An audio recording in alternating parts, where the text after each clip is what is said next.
two cavers set out on a thrilling adventure inside Bowden Cave, West Virginia. As they ventured deep underground, the unexpected happened. Floodwaters from melting snow began rising, turning the cave's narrow passages into treacherous, raging streams. Trapped in the heart of the cave with no clear escape, they faced the terrifying forces of nature. Would they find their way out, or would the cave claim them forever? Their fate remained uncertain. Bowden Cave, located in Randolph County, West Virginia, is a fascinating cave with both private and forest-owned land entrances. Now, while the Monongahela National Forest marks cave entrances on its land as closed, it is difficult to manage access to caves like Bowden because the main entrance is privately owned and easily accessible. This entrance, after a short crawl up over a rock face, leads into the cave's passageways. At one time, the section was gated, but now only a few pipes remain, leaving the cave open to visitors. Most of Bowden Cave has passages that you can walk through, although some areas lead to tunnels with flowing water. As you explore, the cave may feel both familiar and new. Even if you have visited it before, the dim light and changing features make every trip feel like a new experience. You will not see more wildlife creatures in this cave, only a few bats and some orange salamander-like creatures near the entrances. One of the most interesting places inside Bowden Cave is the shower room. Here, an old wooden ladder leads up to a tall sinkhole in the ceiling where water always drips down, making it feel like a shower. It's easy to see how this room got its name. In the past, a glow stick was placed high up on the wall, almost at the top, but it has since fallen or been taken away, showing how difficult it must have been to reach that height. The exploration continues back to the water tunnel, a spade-shaped passage where water constantly flows. Now, while mostly walkable, sections of the tunnel require crawling, and there are deep holes that can easily trap a leg if you're not careful. Though this tunnel ends at a gate, preventing a thorough trip, it still offers an exciting challenge for those determined to explore every inch of Bowden Cave. On Sunday, February 24th, 1985, two eager cavers, Scott Stanzel and Lou Martino, set off for a day of adventure at Bowden Cave in Randolph County, West Virginia. The day seemed perfect for an exploration, with unseasonably warm temperatures reaching 70 degrees. The snow that had recently covered the area was now melting quickly, causing local streams to swell with rushing water. But for Stanzel and Martino, the excitement of adventure was more important than any worry about the dangers ahead. They were determined to explore every part of the cave, using their past visits and knowledge that they had learned from a book about West Virginia caves. They had visited the cave before, but they knew that the cave could be different each time they went. The water levels could change, and new passages might be discovered. They were excited to see what they would find this time. Stanzel and Martino were experienced cavers. They had all the necessary equipment, including helmets, headlamps, and ropes. They also had a plan in case of an emergency. Despite the risks, Stanzel and Martino were determined to explore the cave. They were confident that they would be able to do so safely. They were excited to see what adventures awaited them in the depths of the Bowden Cave. So, with their gear and excitement, the two cavers entered Bowden Cave, not knowing how much the flooding would change the conditions underground. The cave system, shaped over many years by flowing water, was now actively carrying the melted snow. Inside, they found a rushing stream that filled much of the passage. As they moved upstream for about 300 feet, the conditions became more difficult. The narrow corridor, only 6 feet high and 3 feet wide, was filled with 3 feet of rushing water. Well, despite the dangerous conditions, they continued, their desire for exploration driving them deeper into the cave. Stanzel and Martino were experienced cavers, but they had never experienced a cave in such challenging conditions. They were also concerned about the possibility of getting stuck in the narrow passage. After swimming through the cold stream, they reached a drier part of the cave where they took a break to warm up.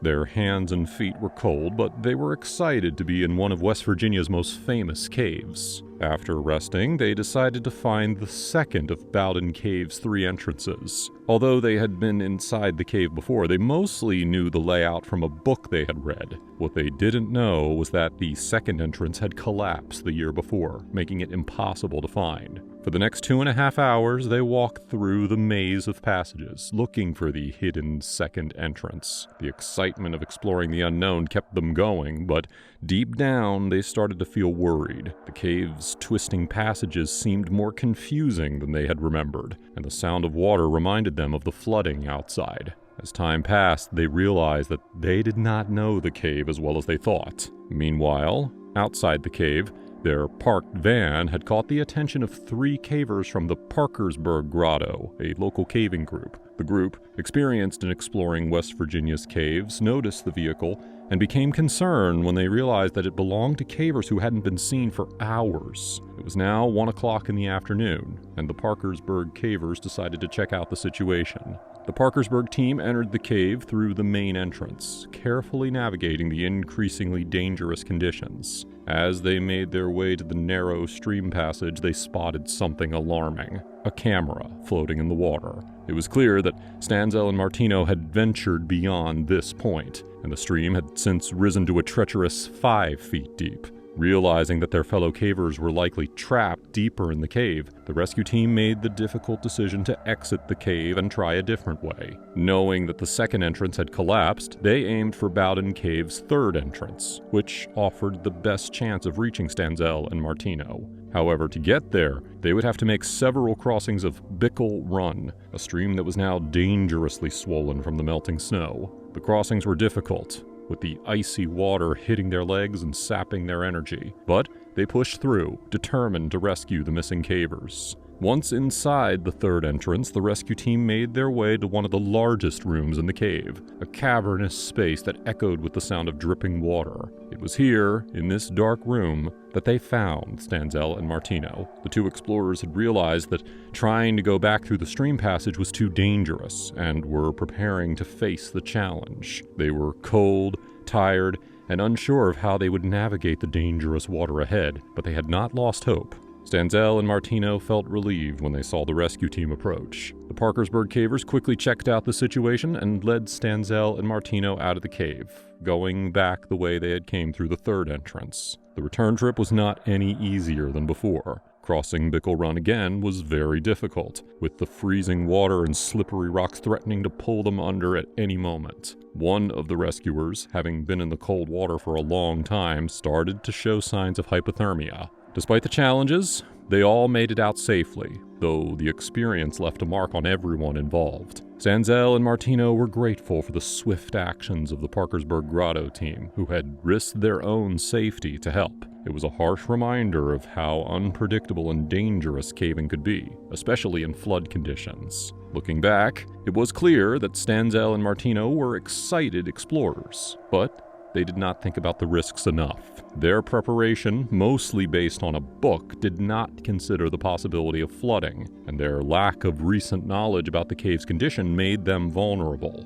They were lucky to have met experienced cavers who could navigate the cave's complex passages and dangerous conditions to bring them out safely. The near disaster at Bowden Cave serves as a strong reminder of how quickly a fun adventure can turn dangerous. Scott Stanzel and Lou Martino entered the cave excited to explore, but they didn't anticipate the serious risks caused by melting snow. Warm weather had raised the water levels inside the cave, turning small streams into powerful currents. They soon found themselves trapped, cold, and at risk of drowning. Their knowledge of the cave, based on an outdated book, left them unaware that the second entrance they were looking for had collapsed the year before. Thankfully, 3 cavers from the Parkersburg Grotto spotted their van and decided to check on the situation. After entering the cave, they found the passage filled with rushing water and realized the danger that Stanzel and Martino were in. By going around to a third entrance, they were able to locate the 2 trapped men and lead them out safely. Despite the successful rescue, one of the rescuers had to be treated for hypothermia due to the freezing water. This incident shows how important it is to be fully prepared before entering any cave. Cavers should always check for recent information about the cave,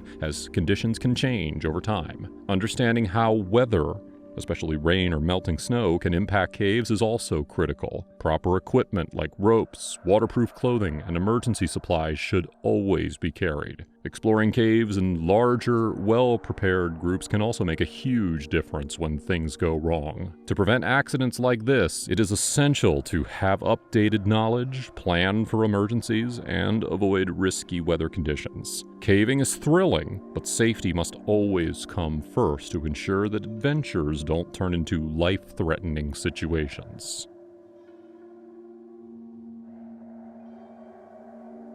Mexico's Yucatan Peninsula is one of the world's best-known vacation destinations. It is unfortunately also a place where tourists sometimes die in unexpected and shocking ways. One such tourist was Dmitri Chernov. Chernov visited the coastal city of Cancun in August of 2017, but to the dismay of his friends and family back home in Russia, Chernov never returned. This is the terrifying and tragic story of how Dmitri Chernov met his demise while swimming inside a cenote, one of Mexico's most unusual and stunning natural features. Dmitri Chernov was 31 years old when he arrived in the state of Quintana Roo on Mexico's eastern coast. Chernov is something of a mysterious figure. Other than the fact that in August of 2019 he was 31 years of age, and the fact that he was a temporary resident of Quintana Roo at the time, not much has been made public. What brought him all the way to Mexico, some 10,000 plus kilometers away from his home country of Russia, is ultimately unknown. However, what may have drawn Chernov could have at least in part been a love of the outdoors. He chose to travel to an extremely beautiful location, famous for its beaches and tropical rainforests. Another very distinctive feature of the Yucatan Peninsula's topography is its assortment of cenotes. Cenotes are large underground chambers whose ceilings have collapsed, thus giving the appearance of a huge vertical cave. These vertical caves, almost like holes punched into the surface of the earth, are scattered throughout the Yucatan Peninsula. Some estimates put the number as high as 7,000 or more.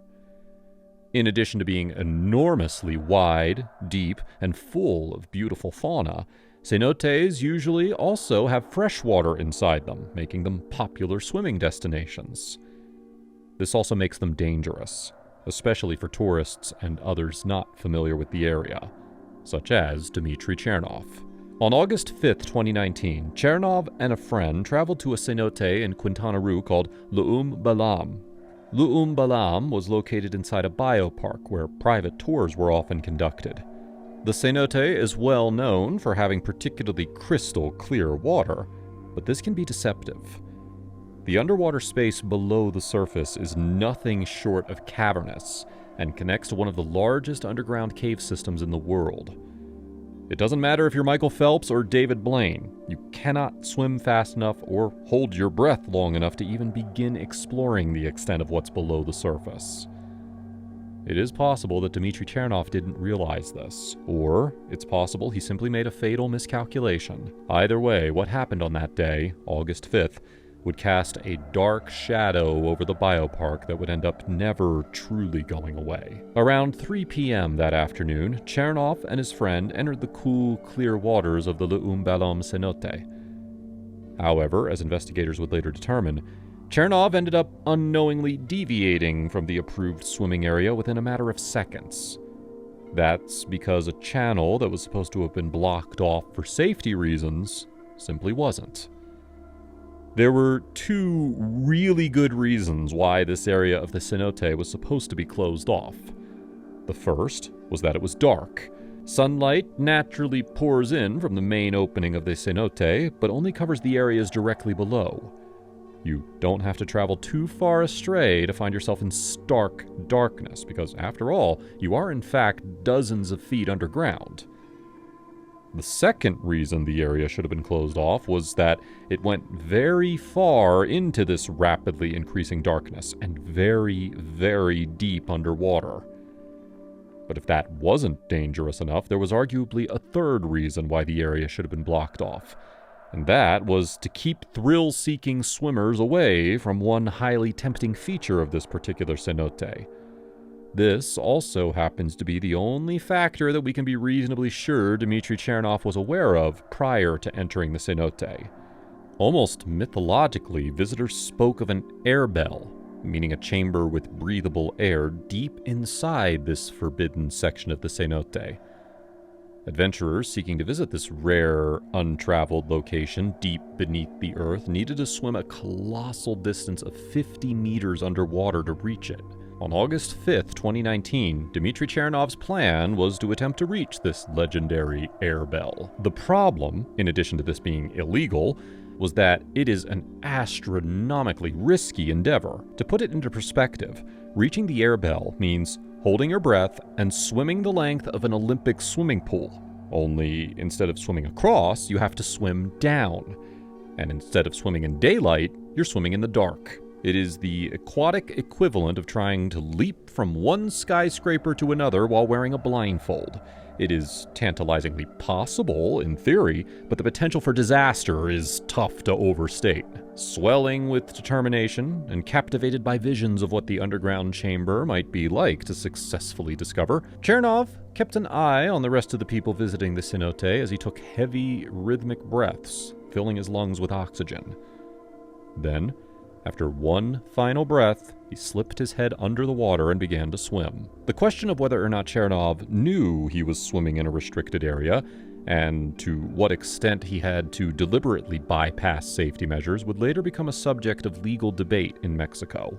It's clear that Chernov was trying to reach this fabled air bell and must have realized the risks involved, but it's also clear that the area wasn't properly blocked off, meaning not only that Chernov wasn't stopped from his pursuit, but that he also may well have been underinformed. As the sounds of sun-soaked activity were suddenly muted, Dmitri Chernov inverted his body underwater and began swimming the breaststroke, propelling himself as steadily and as quickly as he could. For the average, healthy young adult to swim a distance of 50 meters while using the breaststroke, it might reasonably take about 60 seconds. Most adults can hold their breath for longer than that without passing out, but without training, it isn't necessarily easy, especially if you're swimming hard and expending tons of extra energy. Another complicating factor in Chernov's case was the fact he was swimming in a downward direction. Thanks to gravity, this would actually help increase the distance he would cover per second. However, this would have the reverse effect on the way back up, and would be particularly problematic if Chernov decided to bail and turn around halfway. Chernov continued to swim down into the poorly lit underwater world. He tried like hell to keep his mind focused without letting the rapidly depleting oxygen in his lungs cause him to panic. What happened next is hauntingly uncertain. Some sources, including the National Speleological Society, report that Dmitri Chernov did in fact reach an air bell some 50 meters below the surface. Other sources, including an anonymous source who was present at the scene of Chernov's rescue operation, say that Chernov did not find any air bell, seemingly implying that there is no air bell to find, and the whole thing is just a dangerous legend. What all sources seem to agree on is that after reaching the 50-meter point where he believed the air bell was, Chernov did something startling. He continued to swim even deeper into the cenote. The reason for this is a mind-bending one. Chernov was so deep underwater and so far away from sunlight that he could not figure out which way was up and which way was down. Whether he managed to reach the air bell, recover his breath, and eventually dip back underwater, or he simply never got a chance to breathe again, Chernov made the wrong choice and swam a ways in the wrong direction before getting caught.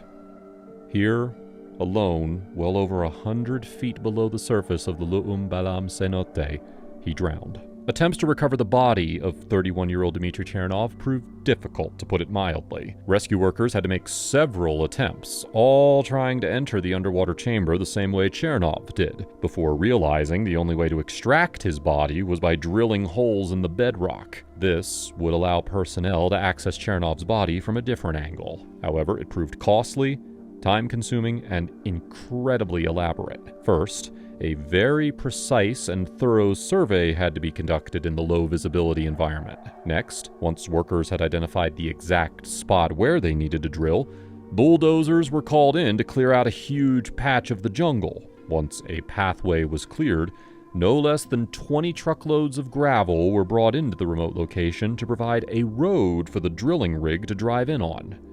Yes, they literally had to build a road in order to recover Dmitri Chernov.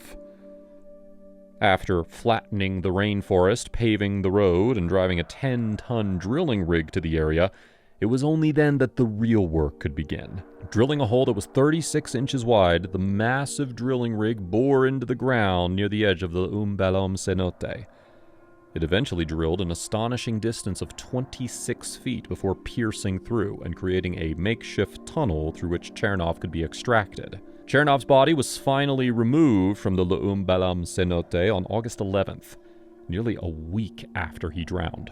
The news of Chernov's tragic and horrifying death quickly cast a dark spell over the remainder of that summer in Mexico's tropical paradise. Chernov wasn't the only tourist to die in the Yucatan Peninsula that summer either. The Yucatan Times reported later that August that a total of 9 tourists had died so far that season, though Chernov's was the only death unequivocally due to unnatural causes. Local authorities also came under fire for the fact that Chernov was able to access this supposedly off-limits area of the cenote. Local publications, such as the periodical Noti Caribe, said that the biopark might be held liable for Chernov's death. Today, the L'Umbalam Biopark is permanently closed. Amid tragedy, legal woes, and the rest, the fundamental mystery appears to remain unsolved. Is there an air bell underneath the L'Umbalam cenote or not? Perhaps the risks of finding out are simply too great, and now that the park is closed, we may never know for sure. We hope you enjoyed this video and found it informative.